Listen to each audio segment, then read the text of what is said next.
unang-una nasa inyo yung energy ng, swerte. May mama-manifest kayo na swerte sa kaperahan mga kapiksi 'no?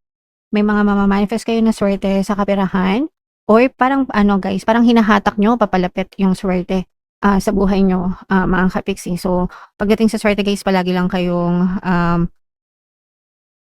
mag-affirm mga kapiksi, "Swerte ako, swerte ako, swerte ako, swerte ako sa lahat ng, aspeto ng buhay ko." Okay. So, palagi lang 'yan guys. Lagi ko yung shine-share sa inyo.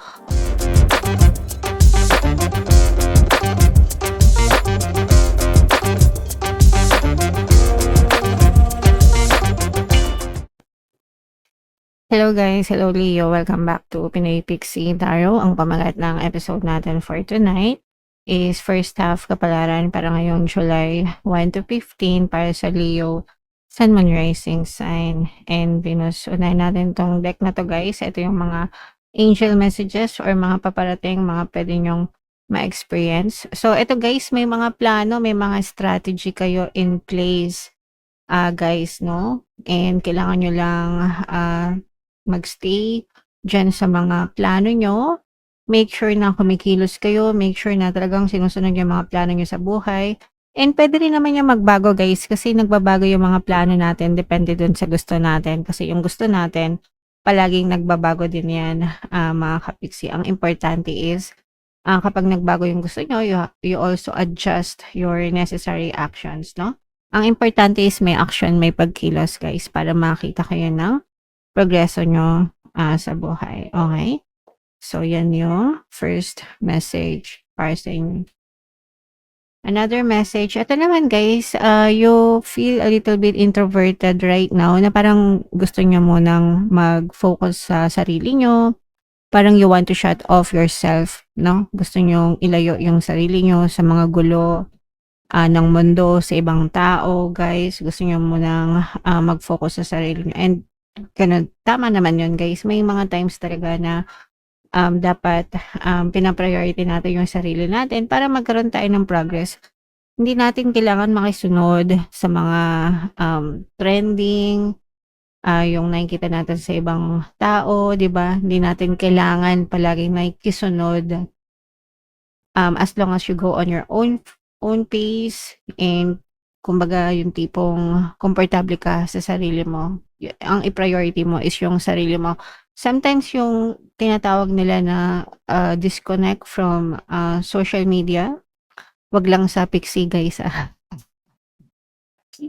nakakatulong din 'yun para ma-detox kayo 'no guys, kasi minsan yung nakikita natin din sa mga, SOCMED masyadong draining lalo na kung mga negative yung nasa, feed nyo guys, yung mga napapanood nyo, nakikita nyo, nababasa nyo, 'di ba, naririnig nyo, nakaka-drain din 'yan ng energy. So, tama lang 'yan, mag-focus kayo sa planning nyo sa sarili nyo, Leo, okay?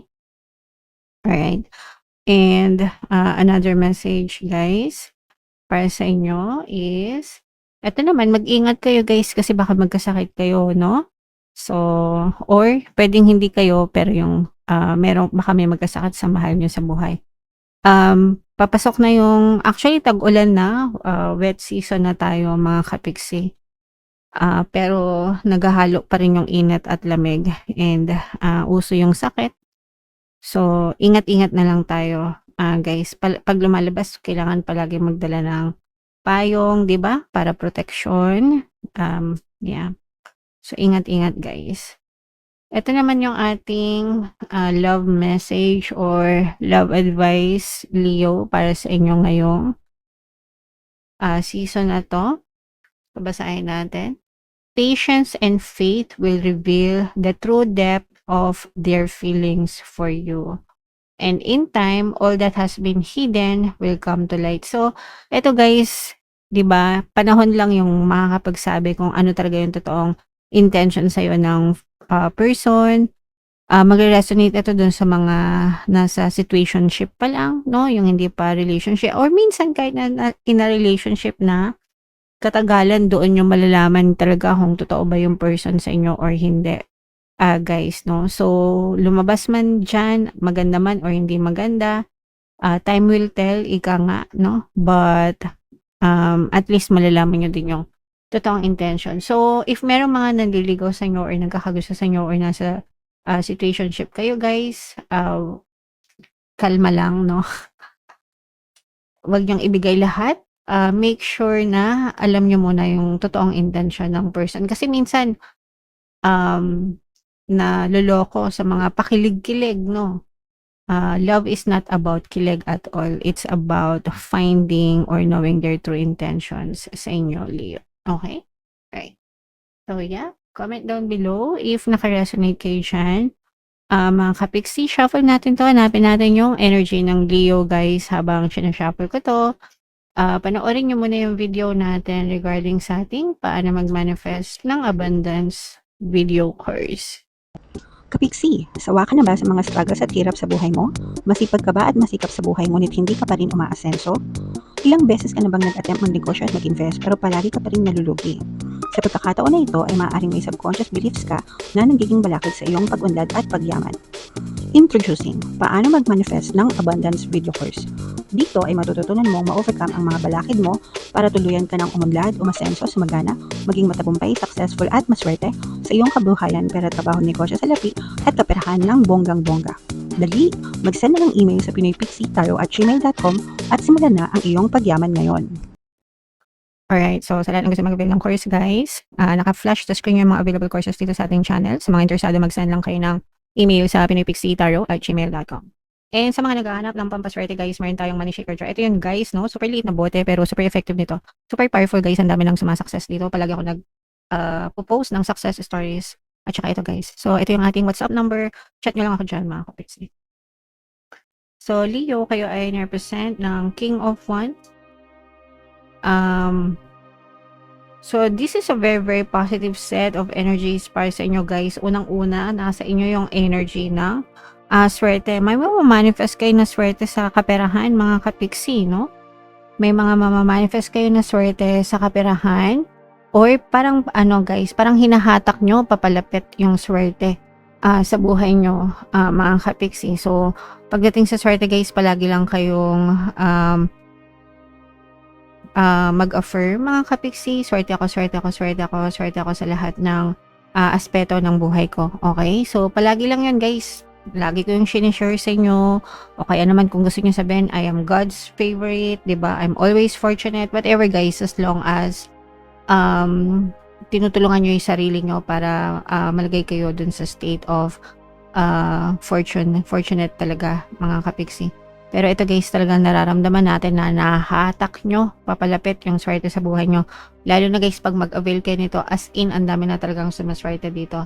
Mga kapiksi. So, ito guys, i-mind nyo na tong swerte, good luck, good fortune, manifestation ng swerte sa comment section. At saka ito guys, nakikita rin natin na for some of you, kung ano yung hinahanap nyo or hinihiling nyo when you pray, mga kapiksi, unti-unti nang nagliliwanag, kumbaga, no? Unti-unti na kayong nagkakaroon ng kaliwanagan, unti-unti nang sinasagot ni universe yung mga dasal nyo. Angel number 999 guys, check nyo yung ibig sabihin yan. Baka meron kayong additional na message mula sa inyong mga anghel gabay. Pero kumbaga parang nakakita na kayo ng mga liwanag sa mga dinadasal nyo, mga kapiksi. Sa love naman guys, ito, this is reconciliation guys, no? So pag sinabing reconciliation, pagbabate, pwedeng magkabalikan din guys, no? For some of you, if you have like an ex-person, maaari silang mag-reach out sa inyo. This person is thinking of you, and itong person na to parang nagkaroon na siya ng clarity of the mind. Ibig sabihin, mas nagliwanag na yung isip niya. If no contact kayo for a long period of time, that's because itong person mo, cluttered pa yung isip niya. Pero ngayon, parang mas kalmado na yung isip niya. And magkakaroon ito ng lakas ng loob para mag-reach out sa inyo. Yung iba, pwedeng makipagbalikan. Yung iba naman, para manghingi ng sorry, mga kapiksi. Especially if meron silang mga nagawang hindi maganda sa inyo guys. Okay? Right. So, i-mind nyo na yan guys, yung mga reconciliation na yan. At saka itong swerte, no? Sabi ko nga talagang mamamanifest nyo tong mga swerte na to sa buhay nyo, guys. Okay? Ayan, no? So, this is a new opportunity sa pag-ibig, guys. For some of you, there will be endings and new beginnings, guys, no? So, may mga mag-e-end na relationship, mga kapiksi. And eto guys, etong mga mag-e-end na relationship na to, parang matagal nang tapos. Pero ngayon nyo lang haharapin yung parang official na tatanggapin na okay, tapos na. Minsan kasi tapos na pero nasa in denial pa tayo. Sinusubukan pa natin ayusin, 'di ba? And okay lang 'yun, guys, kasi if nagkaroon naman talaga kayo ng relasyon, pagsasama, sometimes it's really hard to let it go. Pero parang na nagkakaroon na kayo ng realization dito na tama na, sobra na, napahirap na. Gusto ko na maging malaya, no? And for some of you, ganun yung nangyayari. You're freeing yourself. Nagkakaroon kayo ng emotional freedom, mga kapiksi, and doon na magsisimula na parang yung panibagong chapter ng love nyo, guys. Okay?